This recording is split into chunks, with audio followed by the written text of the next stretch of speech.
कि आई लव मोहम्मद सल्लल्लाहु अलैहि वसल्लम, ये तो हर मुसलमान को बोलना ही है।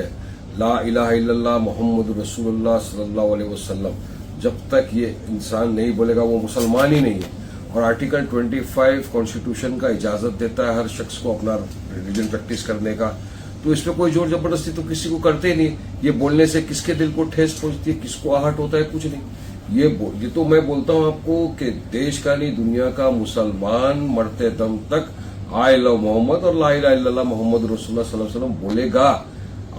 मैं भी बोल रहा हूं, आप मुझे फांसी दे दो, सूली पे लटका दो, FIR कर दो, मगर आप मुझे रोक ही नहीं सकते ये बोलने से। अब आप लगा रहे हो आई लव महादेव को, ऑब्जेक्शन नहीं ले रहा। तो हर इंसान को अपना रिलीजन प्रैक्टिस करने का अधिकार है, मगर यह देखा यह जा रहा है कि टारगेट सिर्फ मुसलमानों को किया जा रहा है। आपने देखा महाराष्ट्र के अंदर क्या हुआ, अहिल्या नगर अहमदनगर में रस्ते के ऊपर किसी ने लिख दिया रंगोली से I love Mohammad, I love jihad. उसके बाद कुछ लोग आए, देखिए आई लव मोहम्मद या हमारे हुजूर सल्लल्लाहु अलैहि वसल्लम की शान में गुस्ताखी कोई करेगा तो कोई भी मुसलमान किसी भी कीमत पे बर्दाश्त नहीं करेगा। सबको अधिकार है संवैधानिक तौर से प्रोटेस्ट करने का। कुछ लोग रस्ते पे पुलिस ने डंडों से मारा। अब हम तो चाहेंगे ना कि महाराष्ट्र के भी मुख्यमंत्री पूरी इंक्वायरी करके किसने लिखा, कौन दंगा भड़काने की कोशिश कर रहा है, इस तरह से जमीन में लिखना, बेअदबी करना, बेहुरमती करना। अगर महाराष्ट्र की सरकार इसकी इंक्वायरी नहीं करती तो हम तो समझेंगे कि मुख्यमंत्री भी मिले हुए, वो खुद चाहते हैं कि राज्य का वातावरण बिगड़े, पोलराइज सिचुएशन, उसका फायदा उठाए अपनी गंदी राजनीति के लिए। अब उन्होंने एक के ऊपर FIR किया, तो मेरी जानकारी के मुताबिक जो FIR था उसमें एक को अरेस्ट किया था, उसको भी छोड़ दिया और एक तो भागा हुआ ही है। जबकि यहाँ पर 30 से 35 लोगों को आपने उठा के हिरासत में डाल दिया।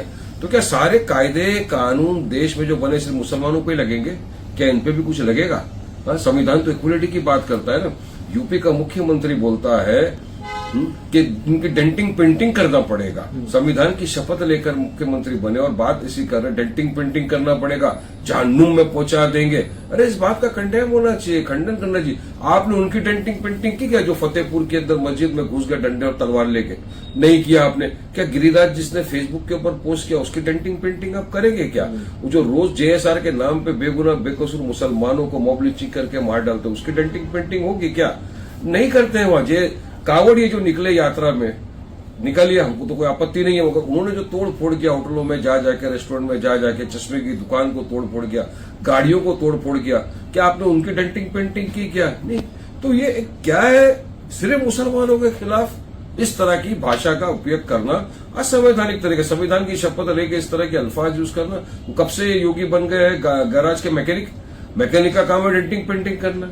अब एक होड़ लगी है, अंकुर साहब, एक होड़ लगी है कि कौन बड़ा हिंदू, ये बीजेपी के मंत्री हो, हेमंत बिस्वा शर्मा, योगी, फडणवीस, ये सब लग गए इसमें। सब अपने आप को साबित करना चाहते हैं कि हम बड़े हिंदू, और हम बड़े हिंदू बनने के लिए करना क्या? मुसलमानों को गाली बको, मुसलमानों के खिलाफ नफरत फैलाओ, अनाप शनाप बकवास करो, मस्जिद में घुस घुस के मारेंगे, मंत्री बन जाता है आदमी। तो ये देश को अराजकता की तरफ लेके जा रहे हैं। असंवैधानिक काम हो रहा है, डिक्टेटरशिप चालू है देश में। तो ये रुकना चाहिए, क्योंकि देश सेक्युलर है। इस तरह की जो कर रहे हैं दांधली दादागिरी, वो रुकना चाहिए।